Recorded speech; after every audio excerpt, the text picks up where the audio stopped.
la cuisine. C'est le désordre partout.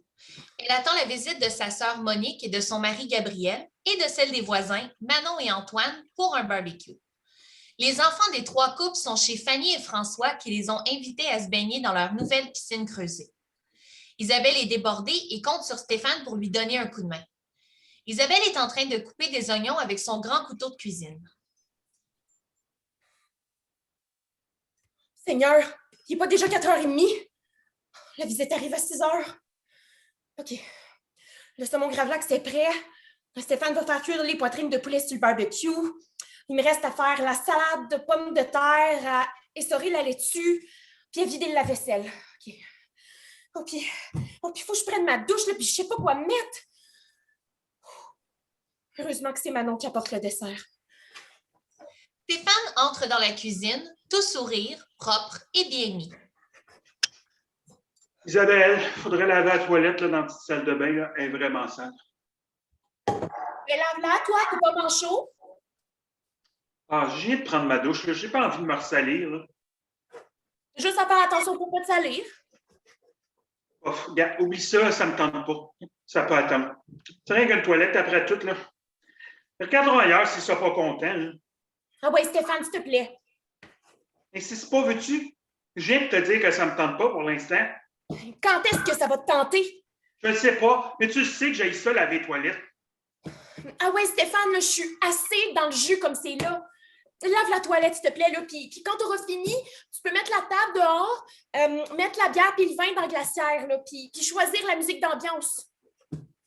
Isabelle, la dernière fois que j'ai lavé une toilette, là, j'ai vomi tout ce que j'avais dans le corps. T'en rappelles-tu? Oui, je m'en rappelle, mais ça n'a pas rapport, là, t'étais sous comme une botte. Est-ce que ça m'a marqué? Je l'ai encore sur le cœur. Rien que d'y penser, là, le cœur me lève. On ne sera pas plus avancé si je vomis tout partout avant que la visite arrive. Là. Mais mets-toi un masque, fais quelque chose, là. Ne reste pas planté là comme une souche. Oh, je vais aller mettre la table. Là.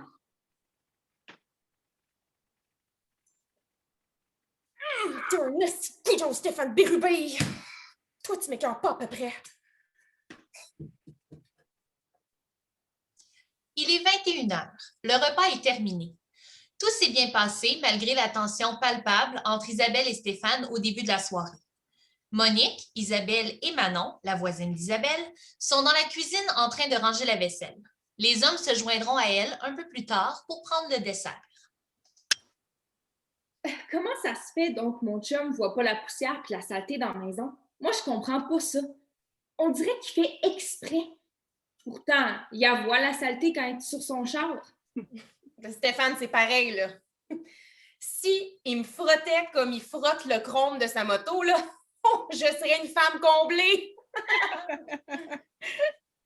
Moi, ce que j'ai eu le plus, c'est quand j'ai l'impression d'avoir affaire à un petit gars de 5 ans qui se rapporte à sa mère, genre « Maman, j'ai coupé la pelouse, vidé les poubelles, puis lavé ta voiture. Je peux aller jouer avec mes amis? » Moi, comme c'est parti là, j'irais pas jouer avec mes amis avant 4 ou 5 ans.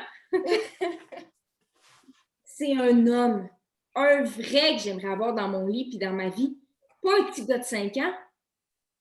Puis, je sais pas si c'est des idées que je me fais, là, mais on dirait qu'il est jaloux de la petite, comme s'il avait peur que je l'aime plus que lui. Ça aide pas ça non plus. Stéphane, lui, on dirait qu'il a peur de faire du ménage. Peur qu'un de ses chums de gars le voit laver le plancher puis qu'il pense que c'est moi qui le mène par le bout du nez. Puis qu'il n'est pas un vrai homme. C'est comme s'il choisissait de plaire à ses chums de gars là, plutôt qu'à moi, sa femme. Ils ont tellement pas été élevés comme nous autres. Ben, Gabriel, là, c'est pareil. Il fait rien que les choses qui y tentent, puis quand ça y tente. Les choses qui paraissent bien aux yeux des voisins. Puis moi, ben, je suis obligée de faire tout le reste, là, tout ce que personne voit, même pas lui. L'autre jour, on venait de se chicaner, Antoine puis moi, parce que le lavage n'était pas fait. Tout traînait dans la maison. J'avais pas eu le temps d'aller faire le marché, le frigidaire était vide. Il m'a dit, il fallait demander, je peux pas lire dans tes pensées. Je me suis dit, c'est une maudite bonne affaire qu'il puisse pas lire dans mes pensées. C'est un vrai fouillis. Des fois, je suis tellement crevée que même demander de l'aide, ça m'apparaît comme une montagne. Ben, on voit tellement pas les mêmes affaires de la même manière, les hommes puis les femmes. C'est incroyable. Me semble que quand t'aimes quelqu'un, tu t'en rends compte quand il est rendu au bout de son rouleau. Comment est-ce que tu dis à ton chum qu'il devrait penser par lui-même? Comment tu fais pour qu'il comprenne qu'il faut qu'il fasse sa part? Ouais. Puis s'il le fait une fois pour te faire plaisir, là, il te donne l'impression qu'il n'y a rien là, que c'est toi le problème. C'est 50 millième lunch que tu fais là, qui fait renverser l'eau du bain, c'ti. Moi, si je pouvais, je resterais avec la petite une autre année. Mais j'ai pas le choix. On a besoin de 2 salaires pour tout payer. L'hypothèque, le prêt universitaire d'Antoine, les 2 chars, la garderie, le marché, les vêtements, les assurances. Ça finit plus.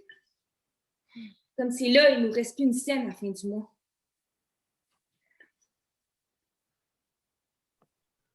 Pendant que leurs femmes sont dans la cuisine, Stéphane invite Gabriel et Antoine à descendre au sous-sol prendre un shooter dans le bar qu'il vient d'aménager. Je sais pas pour vous autres, mais moi, je me souviens pas la dernière fois qu'on a fait l'amour, Manon puis moi. Elle voulait absolument allaiter, puis je suis bien d'accord avec ça. Mais là, la petite a 8 mois, puis elle l'allaite encore. Puis tant qu'elle l'allaite, moi, je sais pas, mais ça me coupe la chic bien raide. Il va falloir trouver une solution. Ça peut pas rester de même. Sinon, je rentre au monastère. Moi et Isabelle, c'est pareil. Hein? Je me sens comme un guichet automatique, Christy. Le seul genre d'homme qu'elle voudrait, c'est un homme engagé, un homme à tout faire. Là, elle est enceinte d'un troisième. Là. C'était pas voulu, mais elle voulait pas se faire avorter. Fait que j'ai l'impression qu'on va patauger dans le choucroute pendant encore un bout du temps. Les enfants, on ne sait pas ce que c'est tant qu'on n'a pas eu. Ils sont bien fins puis tout, puis on les aime au bout. Mais c'est une méchante responsabilité pareil. Monique est restée à la maison pendant 15 ans pour s'occuper des petits. Ça n'a pas été facile pour elle. Elle a été obligée de lâcher sa job.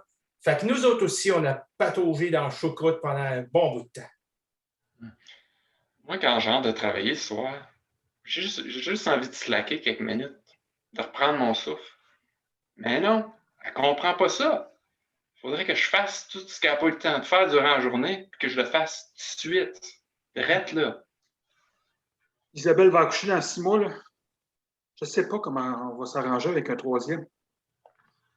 Des fois, j'ai envie de tout sacrer là. Ça ressemble tellement pas à ce que j'avais imaginé avoir des enfants. Surtout qu'on vit en Ontario, et il n'y a pas de garderie à 7 piastres comme au Québec. Là, fait que pratiquement tout son salaire, il passe. Si je perdais ma job, là, ce serait la catastrophe. Moi, depuis que la petite est née, je dirais que je compte plus pour Manon. La petite passe avant tout. Tout le temps. Je suis rendu numéro 4 ou 5 sur sa liste de priorités. Même que je passe probablement après du chien. Moi, je dirais que depuis que je suis retourné travailler, je suis numéro 25 sur la liste de priorités de Monique. Elle ne fournissait déjà pas quand elle restait à la maison avec les 4 enfants, puis toutes. Je ne comprendrai jamais pourquoi elle a décidé de retourner travailler. Puis là, c'est l'enfer dans la maison. Venez-vous-en, les gars! Le dessert est prêt!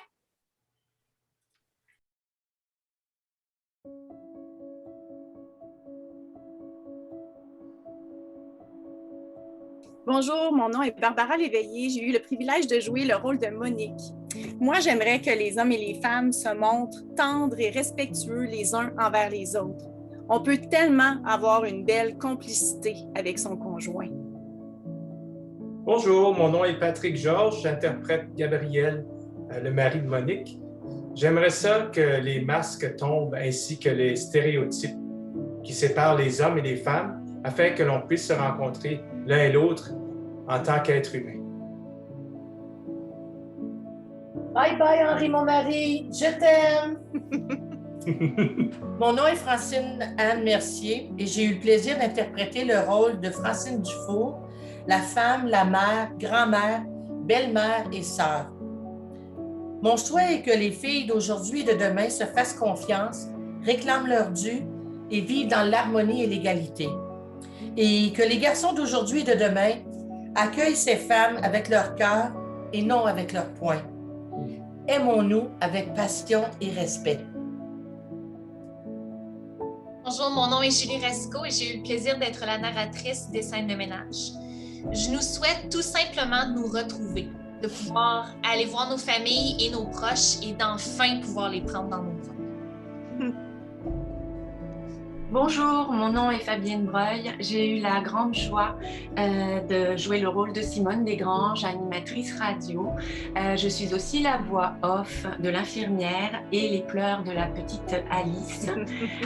Moi, je souhaite pour mes enfants et mes filles en particulier, leurs amis et toute cette génération de jeunes femmes, de pouvoir choisir et évoluer sans jugement, sans peur, de pouvoir dire non, être entendu et respecté dans leur non, et puis d'avoir la vie qu'elles souhaitent et d'être bien. Bonjour, je suis Arnaud Blanchard. J'ai joué le rôle de Gérard Langlois et de François. Moi, j'aurais un vœu pour ces messieurs. Messieurs, il est temps d'agir. Il est temps de savoir, une bonne fois pour toutes, plier les serviettes de bain. Plier les serviettes de bain en 3 dans le sens de la longueur. Et s'il vous plaît, encore une fois, en 3 dans le sens de la largeur. Si vous avez réussi après, ou que vous ayez échoué d'ailleurs, donnez un petit coup de main en plus à ces mesdames pour terminer les tâches ménagères. Merci. Bonjour, mon nom est Marjorie Desbiens-Poitras. J'ai eu l'honneur et le privilège de jouer de nombreux rôles au sein des scènes de ménage, dont le rôle de Maryse, de Fanny, Manon, Emma et la voix off au téléphone de Francine. Et mon souhait est que ma génération comprenne l'importance de l'égalité des sexes pour transmettre ce beau message et ces belles valeurs à nos enfants, qui sont la génération future d'hommes et femmes. Bonjour, mon nom est Patrick Fillon. J'ai eu le plaisir de jouer Vincent, le fils de Monique et Gabriel, ainsi que Stéphane Berubé. Ce que je souhaite, je dirais qu'en lisant les textes, en écoutant les capsules, on assiste à des scènes humoristiques et dramatiques qui semblent parfois banales, mais qui, dans la vraie vie, sont souvent le point de départ de situations qui dégénèrent en engueulade et, dans certains cas, en violence conjugale. Dans le contexte actuel, scène de ménage est particulièrement d'actualité et même parfois percutant. J'ai donc une pensée pour toutes les femmes et les hommes également, parce qu'il ne faudrait pas les oublier, qui sont victimes de violences conjugales, qu'elles soient physiques ou psychologiques, de même que pour toutes les victimes de féminicide. Pour terminer sur une note plus légère, je vais contredire Josette et Arnaud, parce que les serviettes, tout comme les linges à vaisselle d'ailleurs, ça se dit en 2 et en 3, les coutures à l'intérieur. Bonjour, moi, mon nom est Sophie Régimbal, puis j'ai eu la chance de jouer, entre autres, 2 invités, Aseka Sessa, Marie-Louise Caron et Catherine Fortier. Également aussi Zoé, fille de Monique, ainsi que Isabelle, fille de Francine. Moi, ce que je souhaiterais le plus, c'est que les capsules de scènes de ménage puissent continuer à être vues, à être partagées, qu'il y ait encore des discussions qui puissent être engagées autour de ces thèmes-là, parce que c'est encore d'actualité aujourd'hui, puis c'est justement en parlant qu'on va contribuer au changement puis à l'évolution de notre société. Bonjour, mon nom est Julien David. J'ai interprété le rôle d'Antoine et mon souhait, c'est que cette pièce remette en question nos idées préconçues sur le rôle et les responsabilités du père et de la mère et qu'elle éveille les consciences par rapport aux inégalités entre hommes et femmes qui subsistent toujours dans notre société. Bonjour, je suis Marité Morin et j'ai eu le bonheur d'interpréter du rire aux larmes le rôle de Denise, la sœur de Francine. Moi, ce que j'aimerais, c'est que les rapports entre nous soient régis par l'égalité, la tolérance et l'empathie, parce que ce sont les ingrédients qui peuvent combler nos différences, nous unir et nous rendre plus forts collectivement. Bonjour tout le monde, moi c'est Edwige Auro. Alors pour les scènes de ménage, j'ai eu le plaisir de m'occuper de la régie sur Zoom et puis du montage. Merci beaucoup pour la confiance que tu m'as accordée, Josette. Et puis j'ai aussi l'immense plaisir d'être la présidente du conseil d'administration de la troupe Désinvolte. Et à ce titre, j'aimerais vraiment vous remercier toutes et tous pour votre magnifique participation. Pour le temps que vous nous avez offert de façon entièrement bénévole, votre énergie. Vraiment, vous avez été là du début à la fin à 1000%. Merci énormément pour ce que vous nous avez offert.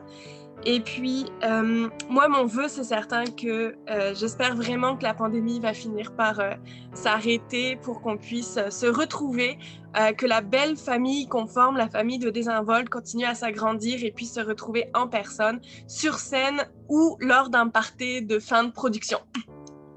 Oui. Donc, bonjour, moi c'est Mélissa Campo, je suis la directrice de production et l'assistante metteur en scène pour le projet Scène de ménage. J'ai aussi l'immense privilège d'être la directrice artistique de la troupe Désinvolte. Donc, moi, j'aimerais vous dire merci. Merci à vous, comédiens, d'avoir accepté de participer à ce projet. Comme Edwige l'a mentionné, c'est bénévole, parce qu'en ce temps de pandémie, la culture, les arts vivants, les arts de la scène en ont pris un coup et vous avez accepté de faire ça en Zoom en plus. Donc, merci énormément. Merci, Josette, de m'avoir proposé Scène de ménage. Je ne savais pas c'était quoi le projet au début, dans le sens que tu m'en as parlé, mais c'est devenu quelque chose de grand. Ce projet-là fait du bien, m'a fait du bien, puis j'ose espérer vous fait du bien à vous aussi.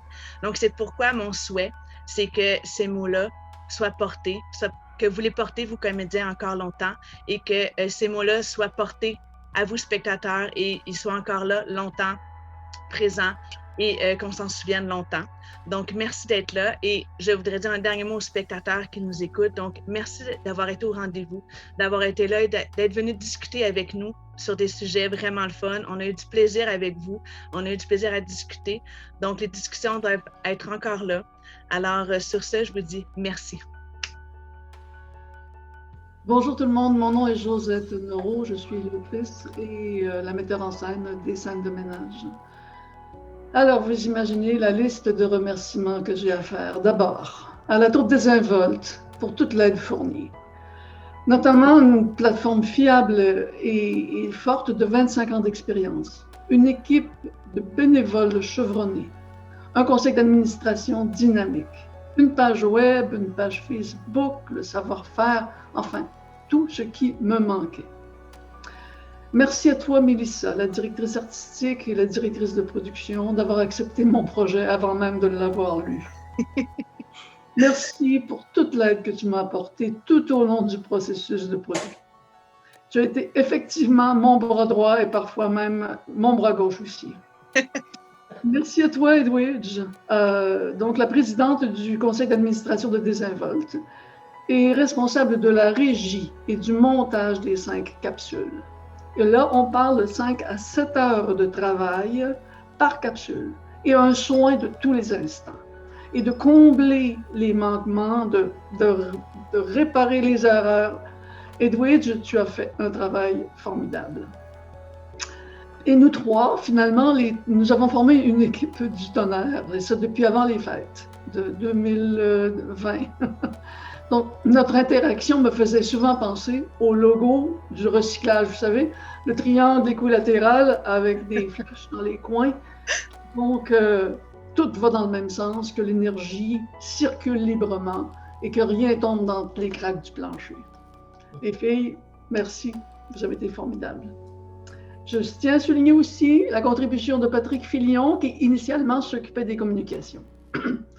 Puis vous autres, les merveilleux comédiens et comédiennes, mes scèneuses, comme je vous appelais, merci à vous qui avez porté mon texte à bout de bras, qui avez décidé d'embarquer dans mon bateau et de ramer solide, sans trop savoir où je m'en allais avec mes baskets, bien souvent.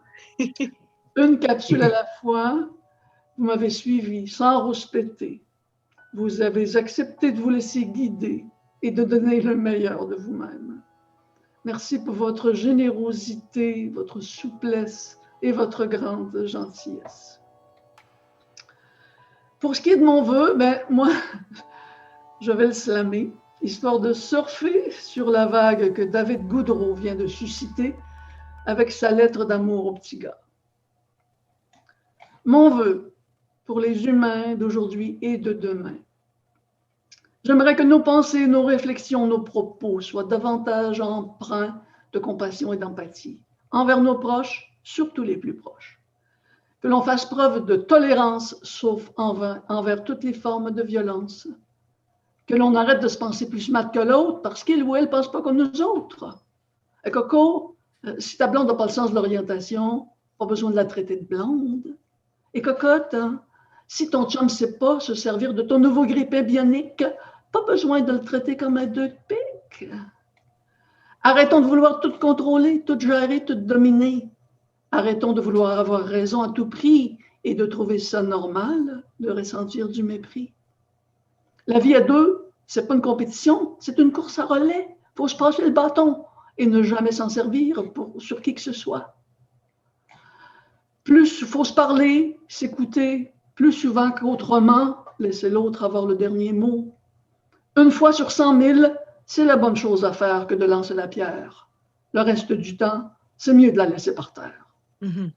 J'aimerais de mon vivant voir enfin la dictature du super-homme et de la super-femme. Me semble qu'être un homme, une femme, un humain, prendre toute sa place, c'est bien en masse. J'aimerais qu'on arrive à déploguer nos égos, à se dire qu'on est tous égaux, à tendre la main à son conjoint quand il ou elle en a besoin, à donner un coup de main plutôt qu'un coup de poing. Quand la chicane pogne et que le job s'en mêle, on se calme le pompon, on ne cherche pas la perfection. C'est des câlins dont on n'a le plus besoin. J'aimerais qu'on arrive à dégenrer notre façon de parler, de penser. Ne plus jamais entendre dire que le masculin l'emporte sur le féminin. Je le sais, ce ne sera pas pour demain. Entre-temps, prenons le temps de dire à notre conjoint et conjointe, merci de m'endurer. Des fois, je ne suis pas du monde. S'il y a quelqu'un qui sait, c'est bien toi. De lui dire, chérie, j'ai besoin de toi. Je ne sais pas ce que je ferais sans toi. Merci d'être là.